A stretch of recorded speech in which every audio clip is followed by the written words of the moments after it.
Hello everyone, Microsoft Excel basic to advance কোর্সে আপনাদের স্বাগত। গত পর্বে আমরা দেখেছিলাম কিভাবে এক্সেল ফাইল ওপেন করতে হয়। আজকে আমরা জানবো এক্সেল ফাইলের ইন্টারফেস সম্পর্কে। তো এটার জন্য আমাদের ফার্স্ট টাইমে মাইক্রোসফট এক্সেল ফাইলটি ওপেন করতে হবে, যার জন্য আমাদের উইন্ডোজের মেনু বার থেকে আমাদের এক্সেল ফাইল চুজ করে সেটাকে ক্লিক করতে হবে। তারপর এখান থেকে ব্ল্যাঙ্ক ওয়ার্কবুকে ক্লিক করতে হবে। তো ব্ল্যাঙ্ক ওয়ার্কবুকে ক্লিক করার পর আমাদের সামনে ওই মাইক্রোসফট এক্সেলের উইন্ডোজ ওপেন হবে। তো এটা আমাদের সামনে আমরা যা দেখতেছি এটাই হচ্ছে আমাদের মাইক্রোসফট এক্সেলের ইন্টারফেস। তো ইন্টারফেসের ঠিক লেফট টপ কর্নারে এখান থেকে এই অপশনকে বলা হয় কুইক অ্যাক্সেস টুলবার, এবং তার নিচে রয়েছে এখান থেকে এই পর্যন্ত এটাকে বলা হয় এক্সেল রিবন। রিবনের ভিতরে আবার ছোট ছোট বাটন রয়েছে, যেমন file, home, insert, page layout, formulas, data, review, view and developer, something আরও অনেক অ্যাড করা যায়। তো আপনাদের এই ডেভেলপার অপশন নাও থাকতে পারে, ডেভেলপার অপশন নতুন করে নিয়ে আসতে হয়। তো এই ডেভেলপার অপশন সাধারণত বেসিক ইউজ করতে হয় না, কিন্তু এটা ইউজ করতে হয় এক্সেল ম্যাক্রো এবং ভিজুয়াল বেসিক ইউজ করার জন্য। তো এটা সম্পর্কে আমাদের আরও অনেক ভিডিও পরে এই ডেভেলপার সম্পর্কে আসবো। তো আজকে আমাদের ইন্টারফেস সম্পর্কে জানি। তো কুইক অ্যাক্সেস টুলবারে এখানে রয়েছে আমার সেভ, আন্ডো, রিডো এবং টাচ অ্যান্ড মাউস মোড। তারপরে এখান থেকে আরও অনেক কিছু অ্যাড করা যায়। তো কুইক অ্যাক্সেস টুলবার সাধারণত ইউজ হয় শর্টকাটের জন্য। যেমন আমি যদি আমার ফাইলে এখান থেকে এই পর্যন্ত প্রিন্ট করতে চাই বা পুরো ওয়ার্কশিট প্রিন্ট করতে চাই, তো এই জন্য আমার কি করতে হবে, ফাইলে যেতে হবে, ফাইল থেকে প্রিন্ট থেকে এখানে প্রিন্টে দিতে হবে, প্রিন্টে ক্লিক করলে প্রিন্ট হবে। কিন্তু আমি শর্টকাট ভাবে ওয়ান ক্লিকেই সেটা করতে পারি। যেমন এখান থেকে কুইক অ্যাক্সেস টুলবারে এই অপশন থেকে এখানে কুইক প্রিন্টে ক্লিক করে এখানে টিক মার্ক দিয়ে দিলাম, এখানে কুইক প্রিন্ট চলে আসলো। তো আমার আর এখানে 1, 2 এবং 3 ক্লিক দিতে হবে না, শুধুমাত্র এখানে একটা ক্লিক করলেই আমার ফাইলটি প্রিন্ট হয়ে যাবে। তো এখানে হোম বাটনের ভিতরে এখান থেকে এই পর্যন্ত এটা আমাদের ক্লিপবোর্ড আছে। ক্লিপবোর্ডে আমরা কপি পেস্ট এবং কার্টের জন্য ইউজ করি। তারপরে আছে আমাদের ফন্ট। আমাদের ফাইলের অনেক সময় কাজ করার সময় যেগুলো ফন্ট ইউজ করি সেই ফন্টের সাইজ, কালার, বর্ডার, তো এগুলা এখান থেকে আমরা চেঞ্জ করতে পারি। এখান থেকে অ্যালাইনমেন্টের ভিতরে আমাদের টেক্সটের অ্যালাইনমেন্ট সেট করতে পারি। এটা নাম্বার ইউজ করার জন্য। তারপরে এটা কন্ডিশন এন্ড স্টাইলের জন্য, টেবিল ফরম্যাটের জন্য এটা ইউজ করতে হয়। এবং এটা হচ্ছে সেলসের ভিতরে আমাদের এই প্রত্যেকটার ভিতরে যেগুলো চারকোনা ঘর আছে প্রত্যেকটা একটা সেল। তো এখানে সেলের জন্য আমরা এখানে ইনসার্ট মানে নতুন সেল নিতে পারি, ডিলিট করতে পারি।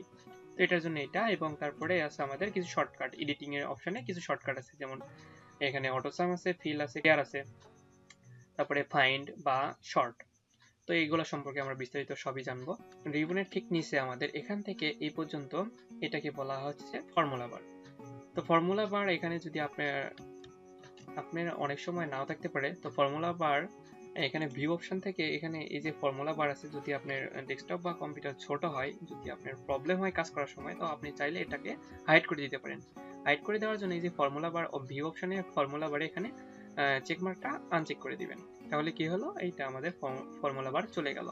যদি আপনার না থাকে তাহলে আপনি এখানে ভিউ অপশনে যাওয়ার পরে ফর্মুলা বার ক্লিক করলে আমাদের ফর্মুলা বার চলে আসবে। ফর্মুলা বারের ভেতরে আবার কিন্তু আছে আমাদের দুইটা অপশন, একটা হচ্ছে ফর্মুলা লেখার জন্য এই অপশন, এবং তারপরে এটা হচ্ছে আমার formula name option. Formula name, এখান থেকে আমরা নেম ডিক্লেয়ার করে দিতে পারি। তো তারপরে আছে আমাদের এবিসিডি এই অপশনগুলা এবং 1 2 3 4 এই অপশন। তো এবিসিডি সহ এই প্রত্যেকটা একটাকে কলাম বলা হয়, এবং 1 2 3 4 এই প্রত্যেকটা একটাকে রো বলা হয়। তো রো এবং কলামের ঠিক নিচে আমাদের এখান থেকে এই পুরো যা আছে সবগুলাকে, এটা হচ্ছে আমাদের ওয়ার্কশিট। তো ওয়ার্কশিটের ভিতরে আমরা যাবতীয় কাজ আমরা করব। তো পরবর্তী যখন আমরা কাজ করব তখন আমরা এমনিতে দেখতে পারবো। তো ওয়ার্কশিটের ঠিক নিচে আমাদের এই অপশন আছে, ইউজ করা হয় সাধারণত লেফট রাইট স্ক্রলের জন্য, এবং সরি ফর মাই ল্যাঙ্গুয়েজ। আর এটা হচ্ছে শিট, এটা কারেন্ট শিট 1 আছে, তো এখানে আর এটা হচ্ছে আমাদের প্লাস বাটন, মানে শীট অ্যাড করার জন্য। এখানে যদি আমি ক্লিক করি তাহলে নতুন শীট ওপেন হবে। তো এটা আমার আলাদা শীট এবং প্রত্যেকটা আলাদা আলাদা শীট, যত শীট ইচ্ছা আমরা নিতে পারি, 255 বা তার বেশি। সাধারণত আমার এখানে 2016 আমি ইউজ করতেছি, তো আমি হয়তো 255 পর্যন্ত আমার শীট নিতে পারবো। কাজের সুবিধার জন্য আমরা এভাবে শীট নিতে পারবো। আর এবং এটা রাইট এবং লেফট স্ক্রল করার জন্য। আর এটা হচ্ছে টপ বটম স্ক্রল করার জন্য। তো এই শীট অপশনের ঠিক নিচে আমাদের আরেকটি অপশন আছে। এই অপশন সাধারণত আমাদের ইউজ হয় এই যে এগুলো আইকনগুলো আমাদের পেজ ভিউয়ের জন্য ব্যবহার করা হয়। এবং এটা হচ্ছে আমাদের zoom in zoom out button.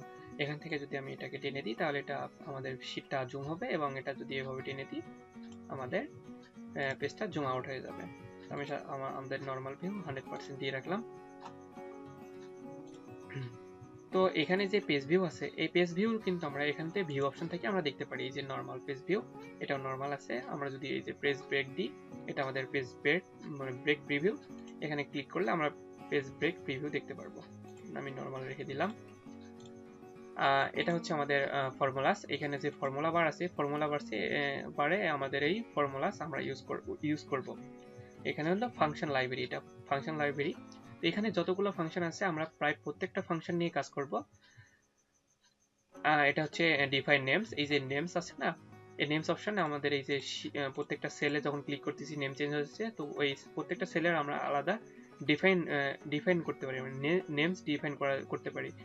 এই অপশন থেকে আমরা সেটা করতে পারবো। এখানে ফর্মুলা এডিটিং এবং ক্যালকুলেশন, এগুলো প্রত্যেকটা আমাদের ফর্মুলার জন্য ইউজ হবে। তো একটি মজার কথা হচ্ছে যে আমাদের এই কোর্সে আমরা পরবর্তী ভিডিও বা কোর্সে যখন আমরা কাজ শুরু করব, কাজ স্টার্ট করব, প্রত্যেকটা কাজের জন্য সোর্স ফাইলগুলো আমরা আমাদের ভিডিও ডেসক্রিপশনে দিয়ে দিব। আপনারা চাইলে সেখান থেকে ডাউনলোড করে কাজ স্টার্ট করতে পারবেন এবং কাজ করতে পারবেন, সেক্ষেত্রে আপনাদের সুবিধা হবে। তো এই জন্য আমাদের চ্যানেলে অবশ্যই সাবস্ক্রাইব করে রাখবেন, তাহলে পরবর্তীতে আপনারা আমাদের সাথে কানেক্ট থাকতে পারবেন। আজকে এ পর্যন্তই। সবাই সুস্থ থাকবেন, ভালো থাকবেন। পরবর্তী ভিডিও দেখার আমন্ত্রণ রইল। আল্লাহ হাফিজ। আসসালামু আলাইকুম।